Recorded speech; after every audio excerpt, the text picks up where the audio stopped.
नमस्कार दोस्तों, एक बार फिर से स्वागत है आपका द कैरियर अकेडमी मुरैना में। आइए हम आज के करंट अफेयर के प्रश्नों को देखते हैं। शुरू करते हैं। जो सबसे पहले जो कल के जो मोस्ट प्रश्न थे उनका एक बार रिवीजन करते हैं, देखते हैं उन्हें स्पीड में।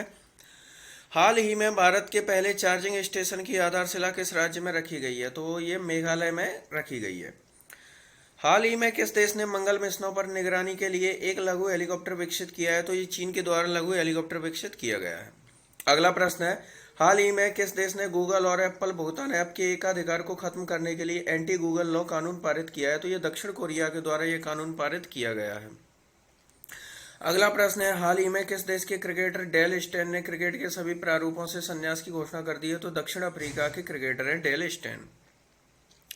अगला प्रश्न है, हाल ही में आयोजित वित्तीय स्थिरता और विकास परिषद की बैठक की अध्यक्षता किसने की? तो ये निर्मला सीतारमण के द्वारा वित्तीय स्थिरता और विकास परिषद बैठक की अध्यक्षता की गई है। और अभी तक आपने चैनल को सब्सक्राइब नहीं किया, चैनल को सब्सक्राइब करें, बेल आइकन दबाएं, जिससे कि आपको नए वीडियोस की नोटिफिकेशन मिल सके। वीडियो को लाइक करें, अपने फ्रेंड्स के साथ इसको शेयर जरूर करें। साथ ही आप हमें इंस्टाग्राम पर भी फॉलो कर सकते हैं और टेलीग्राम चैनल को ज्वाइन कर लें, जिससे कि आपको वीडियो और पीडीएफ की सारी फाइलें एक साथ मिल सकें। शुरू करते हैं आज का करंट अफेयर। आज के करंट अफेयर का पहला प्रश्न है, हाल ही में किस देश की निर्माण कंपनी ने फूलों की खुशबू वाला डामर बनाया है? तो फूलों की खुशबू वाला डामर जो है किस निर्माण कंपनी के द्वारा बनाया गया है? ऑप्शन है आपके जर्मनी, जापान, पोलैंड, इटली। तो इसका जो आपका राइट आंसर है ये है पोलैंड। ये किसके द्वारा बनाया गया? पोलैंड। यानी क्वेश्चन नंबर 1 का ऑप्शन सी सही है, पोलैंड के द्वारा फूलों की खुशबू वाला डामर बनाया गया है। अब पोलैंड की बात हो रही है तो पोलैंड के बारे में देख लेते हैं। पोलैंड की राजधानी है वार्सा। पोलैंड के राष्ट्रपति हैं एंड्रेस डूडा। पोलैंड के प्रधानमंत्री हैं मैटिअस मोराविएकी और पोलैंड की करेंसी है पोलिश जुलोटी। तो ये है पोलैंड के बारे में, इतनी जानकारी आप याद रख सकते हैं। अगला प्रश्न देखते हैं, हाल ही में राष्ट्रीय वन्य जीव दिवस कब मनाया गया है? तो राष्ट्रीय वन्य जीव दिवस कब मनाया गया? ऑप्शन है आपके 3 सितंबर, 4 सितंबर, 5 सितंबर, 6 सितंबर। तो इसका जो राइट आंसर है ये है 4 सितंबर। यानी क्वेश्चन नंबर 2 का ऑप्शन बी सही है। 4 सितंबर को राष्ट्रीय वन्य जीव दिवस के रूप में मनाया गया है।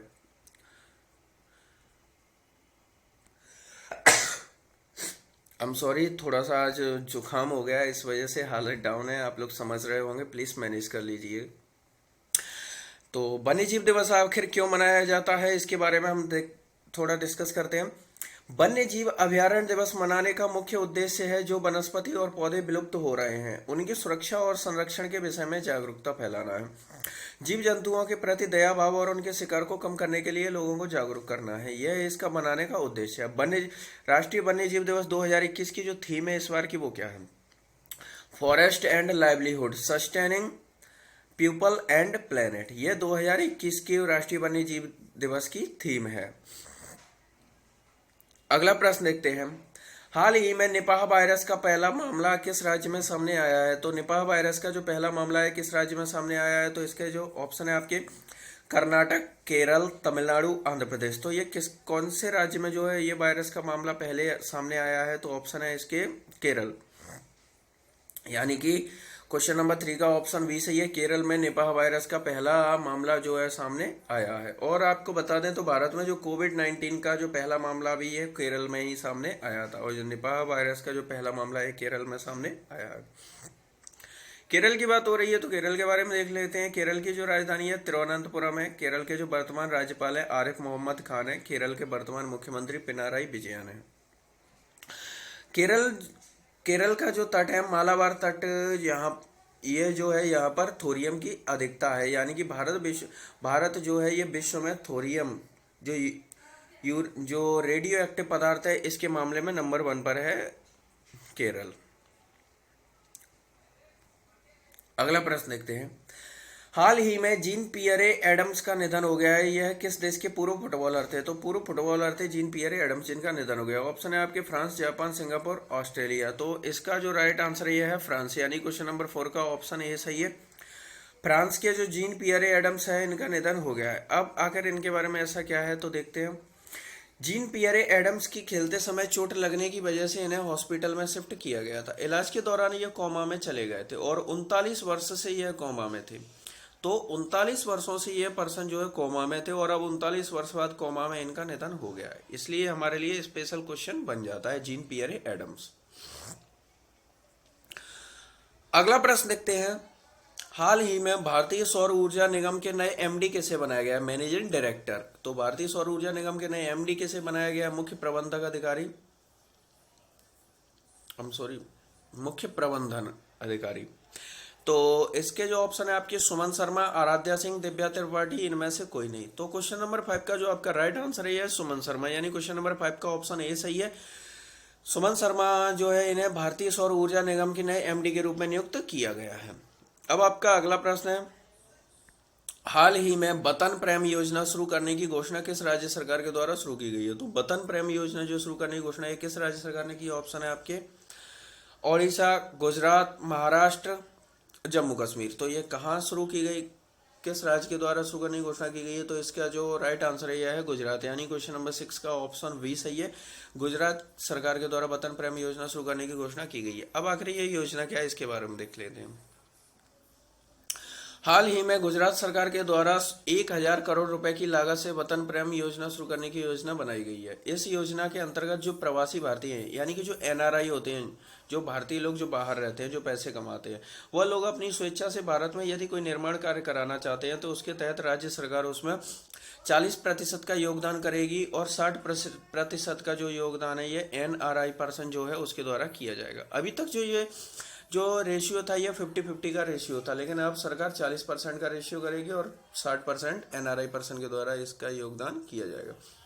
इसके तहत जो हम क्या कार्य किए जाते हैं, जैसे कि स्कूल भवन बनवाना, स्ट्रीट लाइट लगवाना, पुस्तकालय खोलना, प्राथमिक चिकित्सा, यानी कि जो मनुष्यों की जो मूलभूत जो आवश्यकताएं हैं उनमें से कोई भी आप निर्माण कार्य इनके द्वारा किया जा सकता है। तो यही है वतन प्रेम योजना जो गुजरात सरकार के द्वारा शुरू की गई।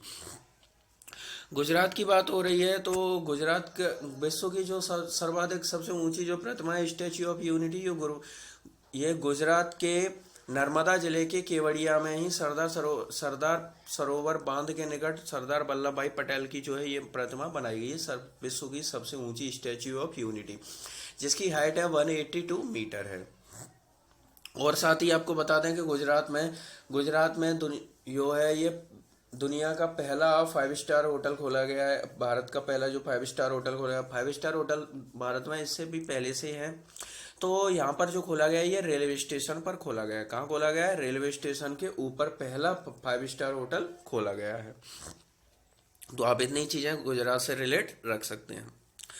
अगला प्रश्न देखते हैं, हाल ही में भारत और किस देश के मध्य संयुक्त सैन्य अभ्यास सूर्य किरण आयोजित किया जाएगा? तो संयुक्त सैन्य अभ्यास जो सूर्य किरण है ये किस देश के मध्य आयोजित किया जाएगा? ऑप्शन है आपके बांग्लादेश, नेपाल, मालदीव, भूटान। तो यह किसके द्वारा आयोजित किया जाएगा? तो इसका जो राइट आंसर है ये है नेपाल, यानी कि क्वेश्चन नंबर 7 का जो है ऑप्शन बी सही है। नेपाल और भारत के मध्य संयुक्त सैन्य अभ्यास सूर्य किरण का आयोजन किया जाएगा। नेपाल की बात हो रही है तो नेपाल के बारे में देख लेते हैं। नेपाल की राजधानी काठमांडू है। काठमांडू जो नेपाल की राजधानी है, काठमांडू में सार्क संगठन का मुख्यालय स्थित है। और नेपाल के जो राष्ट्रपति हैं ये विद्या देवी भंडारी हैं। नेपाल से भारत के 5 राज्यों की सीमा लगती है, उत्तराखंड, उत्तर प्रदेश, बिहार, पश्चिम बंगाल और सिक्किम। ये जो 5 राज्य हैं, इन 5 राज्यों की सीमा जो है नेपाल से लगती है। और साथ ही आपको बता दें कि प्रधानमंत्री नरेंद्र मोदी के द्वारा जो है भारत के अयोध्या से नेपाल के जनकपुर तक जो है बस सेवा शुरू की गई है। तो आप नेपाल से रिलेटेड इतने पॉइंट याद रख सकते हैं। अगला प्रश्न देखते हैं, हाल ही में एशिया का पहला देश कौन सा बन गया है जिसने प्लास्टिक समझौता किया है? तो प्लास्टिक समझौता करने वाला एशिया का पहला देश कौन सा बन गया है? ऑप्शन है आपके अमेरिका, भारत, चीन, जापान। तो अमेरिका तो देखिए आपको एशिया का पहला देश बन गया है, तो इनमें से कौन सा ऑप्शन, इसका जो राइट आंसर है यह है भारत, यानी क्वेश्चन नंबर 8 का ऑप्शन बी सही है। भारत जो है एशिया का पहला देश बन गया है। अब आखिर ये प्लास्टिक समझौता क्या है? तो भारत सरकार के द्वारा यहाँ पर 30 सितंबर नहीं है, 3 है, गलती से 30 सितंबर लिख गया है। भारत सरकार के द्वारा 30 सितंबर 2021 को, भारत सरकार द्वारा 30 सितंबर 2021 को एशिया का पहला प्लास्टिक समझौता लॉन्च किया गया है। इस समझौते का मुख्य उद्देश्य वातावरण को सिंगल यूज प्लास्टिक से मुक्त करना है। सिंगल यूज प्लास्टिक की जगह नए वैकल्पिक साधनों का इस्तेमाल करना जैसे प्राकृतिक संसाधनों को बढ़ावा देना है। तो जो ये प्लास्टिक समझौता है, इसके तहत जो है जो ऐसी प्लास्टिक जो सिंगल यूज प्लास्टिक है उस पर रोक लगाई जाएगी, यानी कि उसके यूज इस्तेमाल में कमी की जाएगी और साथ ही उसकी जगह ऐसी प्लास्टिक का यूज़ करना है जिसका हम रिसाइकलिंग कर सकते हैं, यानी जिस प्लास्टिक को हम दोबारा पुनः उपयोग में ला सकते हैं। तो ये जो यही है प्लास्टिक समझौता। अगला प्रश्न देखते हैं। हाल ही में सर्व शिक्षा अभियान के ब्रांड एम्बेसडर किसे नियुक्त किया गया है? तो सर्व शिक्षा अभियान के ब्रांड एम्बेसडर ये किसे नियुक्त किया गया है? ऑप्शन है MC मैरी कॉम, मीराबाई चानू, अवनी लेखरा, लवलीना बोरगोहेन। तो ये किसे नियुक्त किया गया है? तो इसकी जो राइट आंसर है यह है लवलीना बोरगोहेन, यानी क्वेश्चन नंबर 9 का ऑप्शन डी सही है। लवलीना बोरगोहेन को सर्व शिक्षा अभियान की ब्रांड एम्बेसडर नियुक्त किया गया। लवलीना बोरगोहेन ने हाल ही में संपन्न हुए टोक्यो ओलंपिक 2020 में बॉक्सिंग में ब्रॉन्ज मेडल प्राप्त किया है। तो ये कौन है? ये टोक्यो में बॉक्सिंग में ब्रॉन्ज मेडलिस्ट हैं। भारत सरकार द्वारा इन्हें सर्व शिक्षा अभियान के ब्रांड एम्बेसडर के रूप में नियुक्त किया गया है। तो यह है लवलीना। इसके साथ ही ऑप्शन बी है आपका जो MC मैरी कॉम है, ये पूर्व मुक्केबाजी यानी कि बॉक्सिंग में जो है ये ब्रॉन्ज मेडलिस्ट है। मीराबाई चानू जो 2020 के जो अभी ओलंपिक हुए थे इनमें सिल्वर मेडलिस्ट है, वेट लिफ्टिंग में सिल्वर मेडल मिला है। अवनी लेखरा जो अभी हाल ही में जो पैरालंपिक संपन्न हुए हैं, पैरालंपिक में जो भारत की प्रथम महिला खिलाड़ी और प्रथम भारतीय खिलाड़ी जो गोल्ड मेडलिस्ट है पैरालंपिक में, तो ये अवनी लेखरा है। तो आप इतने पॉइंट इससे याद रख सकते हैं। अगला प्रश्न देखते हैं। हाल ही में सान टेट पुदुचेरी गेंदबाजी के कोच नियुक्त किए गए हैं। तो सान टेट जो है ये पुदुचेरी गेंदबाजी के कोच नियुक्त किए गए, ये किस देश के हैं? तो सान टेट ये किस देश के हैं? ऑप्शन है आपके श्रीलंका, इंग्लैंड, ऑस्ट्रेलिया, न्यूजीलैंड। तो ये कहाँ के हैं? ऑस्ट्रेलिया के हैं। तो क्वेश्चन नंबर 10 का जो आपका राइट आंसर है ऑप्शन सी, ऑस्ट्रेलिया जो है। ऑस्ट्रेलिया के सान टेट जो है पुदुचेरी गेंदबाजी के नए कोच नियुक्त किए गए। ऑस्ट्रेलिया की बात हो रही है तो ऑस्ट्रेलिया के बारे में डिस्कस करते हैं। ऑस्ट्रेलिया की राजधानी कैनबरा है। ऑस्ट्रेलिया की जो करेंसी है ऑस्ट्रेलियन डॉलर है। ऑस्ट्रेलिया के जो सम्राट है, यहाँ आज भी राजाशाही तंत्र है, यानी कि यहाँ राष्ट्रपति नहीं होते हैं। तो ऑस्ट्रेलिया के जो सम्राट है एलिजाबेथ द्वितीय है। ऑस्ट्रेलिया के जो प्रधानमंत्री हैं यह स्कॉट मॉरिसन है। अब आपका कल का प्रश्न था, हाल ही में आयुष आपके द्वार नामक अभियान की शुरुआत किस मंत्रालय के द्वारा की गई है? तो आयुष आपके द्वार नामक अभियान की जो शुरुआत है ये आयुष मंत्रालय के द्वारा ही की गई है। अब आपका आज का प्रश्न है, हाल ही में 2 वर्ष के बच्चों का वैक्सीनेशन करने वाला विश्व का पहला देश कौन सा बन गया? तो 2 वर्ष के बच्चों का वैक्सीनेशन करने वाला विश्व का पहला देश कौन सा बना है? ऑप्शन है आपके इजराइल, क्यूबा, अमेरिका, चीन। आपका जो भी राइट आंसर हो उसे आप कमेंट बॉक्स में लिखिए। साथ ही आपको क्वेश्चन के बारे में जितनी जानकारी उतना डिटेल के साथ लिखा कीजिए, क्योंकि जितनी चीज़ें हम लिख देते हैं उन चीज़ों को हम एक लंबे समय तक याद रख सकते हैं। वीडियो को लाइक करें और अपने फ्रेंड्स के साथ शेयर करें, और अभी तक चैनल को सब्सक्राइब नहीं किया है तो चैनल को सब्सक्राइब जरूर करें।